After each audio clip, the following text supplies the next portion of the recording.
মোবাইলে মৃত ব্যক্তির ছবি রাখা যাবে কিনা? প্রিয় ভাই বোনেরা, অনেক সময় আমাদের মৃত, আমাদের বাবা, আমাদের মা, দাদা, দাদি, আত্মীয় স্বজন, রিলেটিভ, ফ্রেন্ড সার্কেল বা প্রিয় কোনো ব্যক্তির ছবি আমরা অনেক সময় মোবাইল ফোনের ভিতরে রেখে দেই।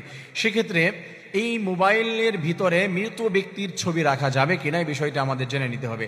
শরীয়তের পক্ষ থেকে কোনো নিষেধাজ্ঞা রয়েছে কিনা? মনে রাখবেন, শরীয়তের পক্ষ থেকে ডিরেক্টলি নিষেধাজ্ঞা আসে নাই, কিছু শর্ত সাপেক্ষে। যদি এই শর্তগুলি থাকে, হ্যাঁ, আমরা যদি আমাদের খুব কাছের কোনো ব্যক্তির ছবি রাখি বাবার স্মৃতিগুলো ধরে রাখার জন্য, কারণ বাবাকে দেখলে মনে পড়ে হচ্ছে তাকে ভালোবাসা তার প্রতি থেকে যাবে, এ ধরনের টেন্ডেন্সি থেকে অনেক সময় আমরা ছবি রাখি। যদি কারণগুলি থাকে, তাকে দেখে খুব বেশি কান্নাকাটি করে, যেটা শরীয়তে নিষেধ করা হয়েছে, মৃত ব্যক্তির জন্য খুব কান্নাকাটি করো না। আবার কাউকে দেখে কোনো মেয়ের ছবি রেখে দিয়েছি, তাকে দেখে হচ্ছে আমার অশ্লীল চিন্তা ভাবনা মনের ভিতরে চলে আসতে পারে, খারাপ কিছু, বা কোনো মেয়ে কোনো ছেলের ছবি রেখে দিয়েছে, তার বয়ফ্রেন্ড ছিল তার ছবি রেখে দিয়েছে, এটা সম্পূর্ণ নিষেধ।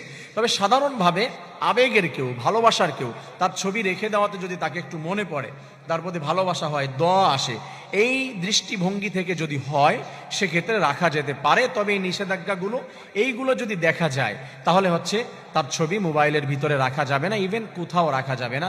কান্নাকাটি করে বা তাকে দেখে ভয় পায়। অনেক কিন্তু আছে যে দাদার ছবি রেখে দিয়েছে, আপনার বাবার ছবি রেখে দিয়েছেন, আপনার ছেলে বা আপনার মেয়ে তাকে দেখে ভয় পাচ্ছে, বা ব্যক্তিটা অসুস্থ হয়ে যাওয়ার পরে চেহারা বিকৃত হয়ে গিয়েছিল, বা মৃত্যুর সময় তার চেহারাটা বিকৃত হয়েছে, এই ছবিটা আপনি রেখে দিয়েছেন। মাঝে মাঝে আপনার ছোট্ট ছোট্ট ছেলে মেয়েরা, আপনার সোনামণিরা দেখে বা আপনি দেখেন, সেক্ষেত্রে আপনার হচ্ছে ভয় লাগতে পারে, প্রবলেম ক্রিয়েট হতে পারে। এই দৃষ্টিতে যদি প্রবলেম হয়, তাহলে সেক্ষেত্রে মৃত ব্যক্তির ছবি ফোনের ভিতরে রাখা যাবে না। ভিতরে আপনার প্রোফাইলের ভিতরে বা আপনার হচ্ছে কোনো অ্যাপসের ভিতরে, গুগল ড্রাইভে, গ্যালারিতে আপনি রেখে দিতে পারেন, মাঝে মাঝে দেখতে পারেন। সেক্ষেত্রে সরাসরি নিষেধাজ্ঞা এভাবে আসে নাই। আশা করি বিষয়টি বুঝতে পেরেছেন। আল্লাহ তাআলা বুঝে আমল করার তৌফিক দান করুন, আমিন।